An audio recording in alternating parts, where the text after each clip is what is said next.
It's a moment a lot of Browns fans have been looking forward to through training camp. Browns rookie quarterback Shedeur Sanders getting first-team reps. Well, that happened during Wednesday's practice session for the very first time in a unique way. Now, Sanders got work against the first-team defense, but it was a mismatched 11-on-11. So while he was working against first-team defensive guys like Myles Garrett, Denzel Ward, Greg Newsome, he was working with the second-team offense. Now, there were 4 reps in that session, so a small body of work. One of those plays was a rush. The other 3 were passes from Sanders. The first play, Sanders had an incompletion, but he started feeling comfortable. The next 2 passes were... What do you get when Shedeur Sanders decides to turn the volume all the way up and the haters all the way down? A mic'd up masterclass in doing the unthinkable. Forget humble. This was swagger dipped in gold and served with a side of receipts. One minute they're doubting him. The next he's turning practice into a highlight reel. Buckle up, because Shedeur didn't just silence the noise, he auto-tuned it into his own theme song. Let's get into it. We're off today.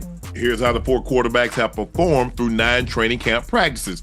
Kenny Pickett has not done team drills since last week due to a hamstring injury. Shedeur Sanders missed 1 practice team rep with arm soreness. But Joe Flacco is 54 of 92, 3 touchdowns, no interceptions.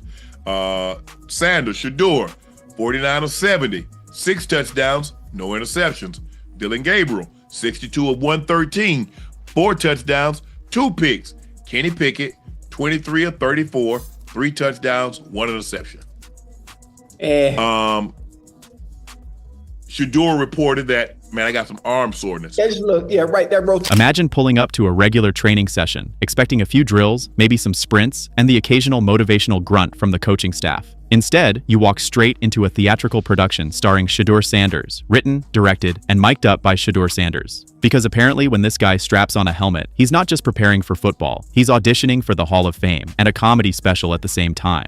Like, I always face adversity, since growing up.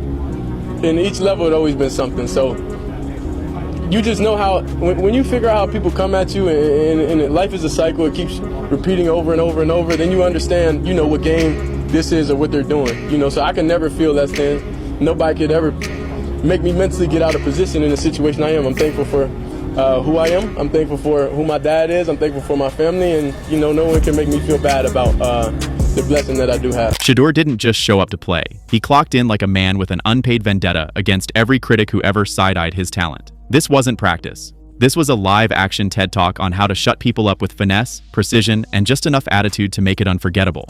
The moment the mic went live, you could feel it. Something unthinkable was about to happen. Practice more now than he has at any point in his Well, it obviously career. was counterproductive because he's got a sore arm. Okay, so you're using that as a negative against the kid? I don't understand. Jesus, God, would you give him a chance? Well, My God, here's the because his thing. arm's sore? Yeah. What, that's a negative? That the kid's got a sore arm? Yes. Because he's working too hard? The hell out of Working against who? Who's he Get working out of against? here. You got an agenda with that. You're going to, you know what? Man, look, I don't know where to start, but let's talk about it. So you got those 3 guys, bruh, and let me tell you something. You got a Shedeur hater and then a supporter. And let me tell you something. They are hilarious, dude, because the hater will find anything to hate on Shedeur about. And the support, he's showing support for Shedeur. But here's Not because Shedeur planned it that way, but because that's what happens when a guy who's been doubted for breakfast decides to serve receipts for dinner. Let's rewind just a bit though, because to truly appreciate this masterpiece of athletic trolling, you've got to understand the storm of noise leading up to it. Oh yes, the haters had been busy. They said he was overrated, that he was only making headlines because of his last name, that he didn't have the grit, the leadership, or the NFL-ready polish to compete at the top. It's always hilarious how anonymous Twitter accounts with anime profile pics suddenly become quarterback scouts when Shedeur's name trends. I have a question for the chat, and Uncle Joe, I'm not sure if y'all know, how long has Jimmy Haslam been with the Cleveland Browns? A long ass time. A long time. So since 2000, the Cleveland Browns have had 35 different starting quarterbacks. Since 2000, 35 different starting quarterbacks. But now you're going to take it upon yourself to say that Shedeur Sanders wasn't your pick. And that's probably why it's going to work. Because you had no dealings in him being drafted. Watch how God work. Watch how God work. What about all them other picks you had? Who picked were they? His. And of course, the classic narrative, daddy's boy coasting on clout, because heaven forbid a young black quarterback be both charismatic and competent without some manufactured scandal to explain it. The more he performed, the louder the "but what if" brigade got, as if throwing dimes and outsmarting defenses on a weekly basis was somehow suspicious behavior. So when that mic came on during practice, you'd think maybe Shedeur would play it safe, say all the right things, smile for the camera, maybe toss a few balls and keep it professional. Nope. He flipped the script entirely. What happened next was a symphony of ego checks, surgical passes, and locker room level banter that was less about football and more about exercising every last drop of doubt hanging in the air. 1 second, he's calling audibles like a Wall Street trader flipping assets in a bear market. The next, he's celebrating before the receivers even made the catch. And oh, the commentary. Pure gold. Not a response. A full-blown thesis. You could almost hear the haters recalibrating their opinions in real time. Like maybe he's actually good? No. Must be the altitude, or the lighting, or the audio quality. Shedeur Sanders has earned first-team reps when training camp commences later in July. I'm not saying like he's the first guy up when you do 11 on 11s, day 1, 2, 3, 4, 5 at training camp. I'm not necessarily saying that. But he's the one quarterback that we didn't get a chance to see take reps with the ones. But I think Shedeur has a chance to like make this conversation interesting if he gets those reps with the ones and he has the same success that he did with the 2s, the 3s, and the 4s.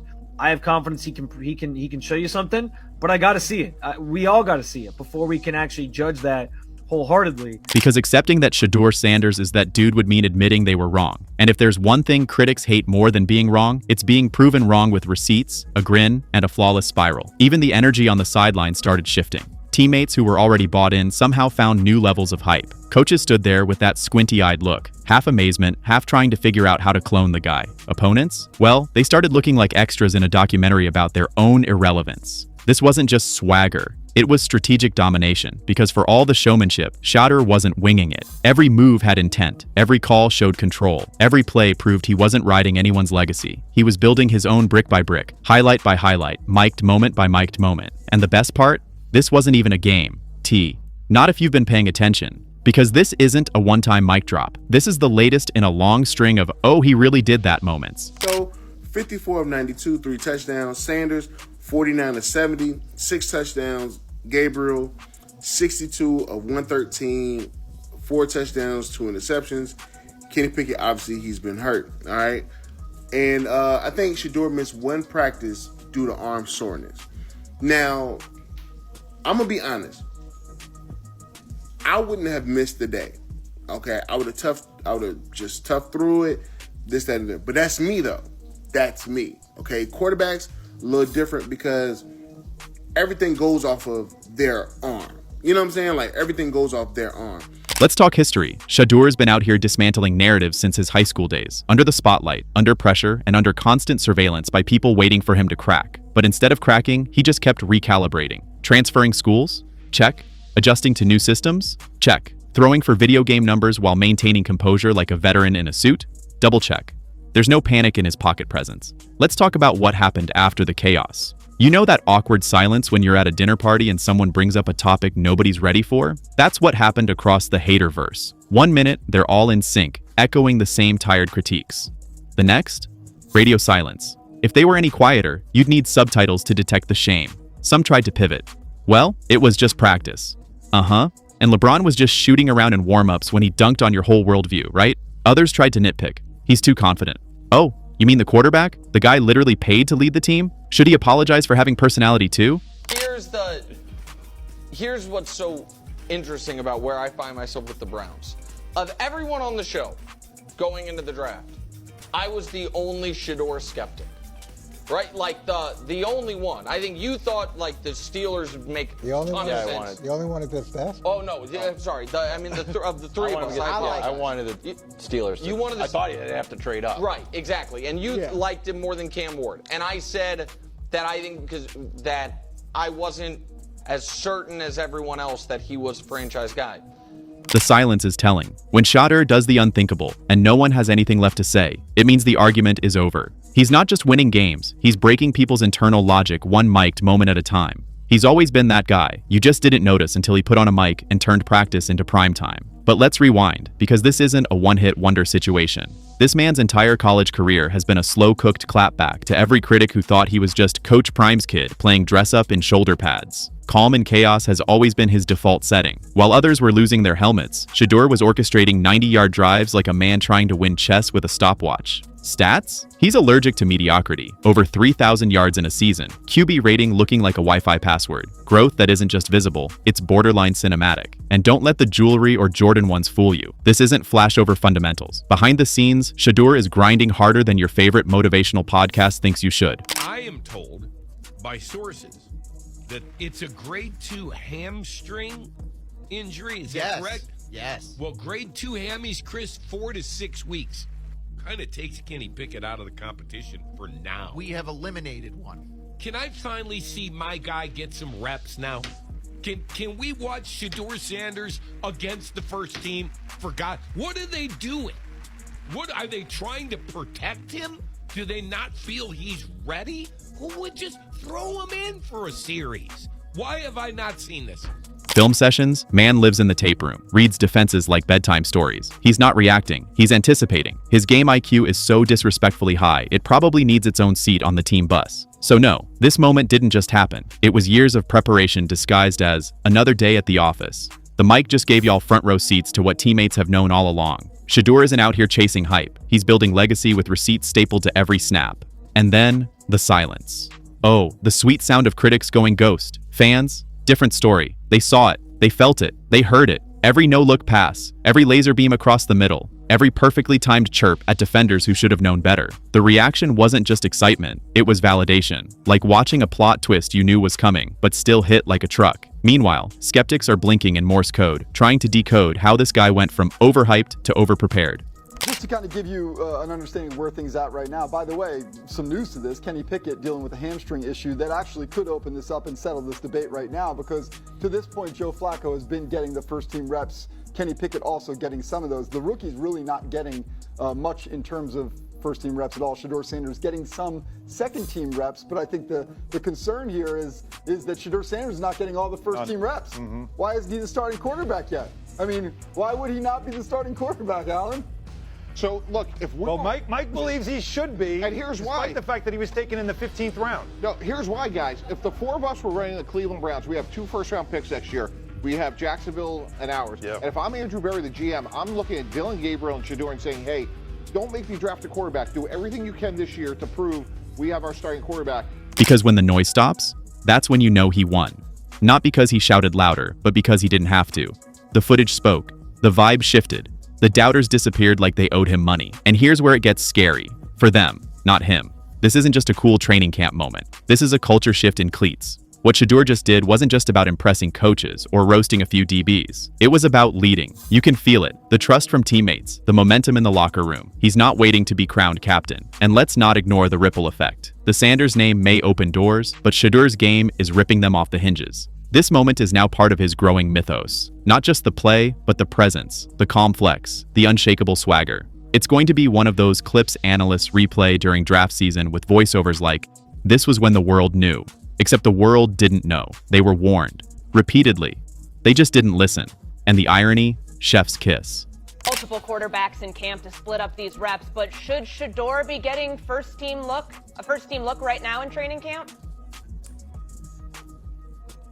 I would give him some first-team looks. There's no doubt about it. And Mike makes the point.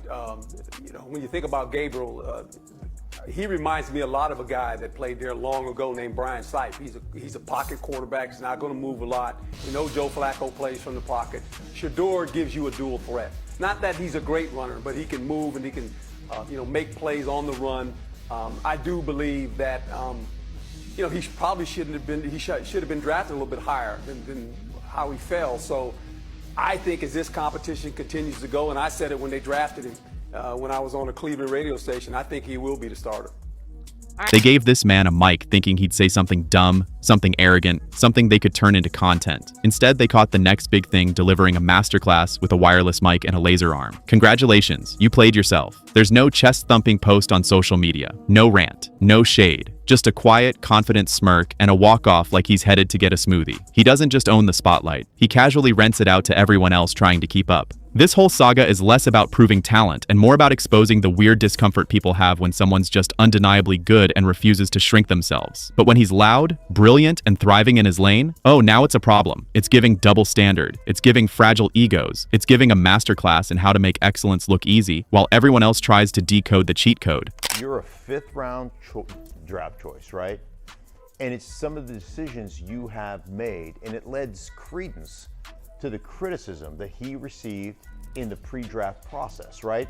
Didn't show up, prepared in meetings, didn't catch intentional mistakes, right? All these different little things that came out during that pre-draft process.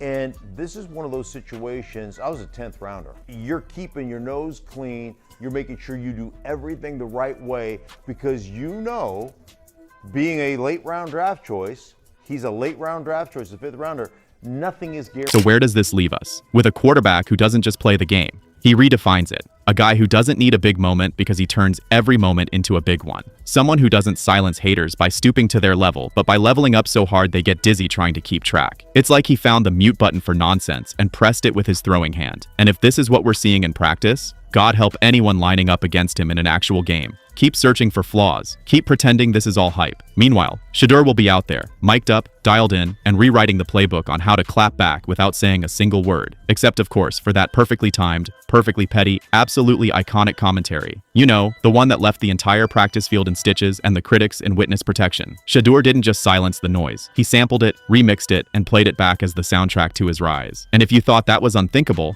you clearly haven't been watching close enough.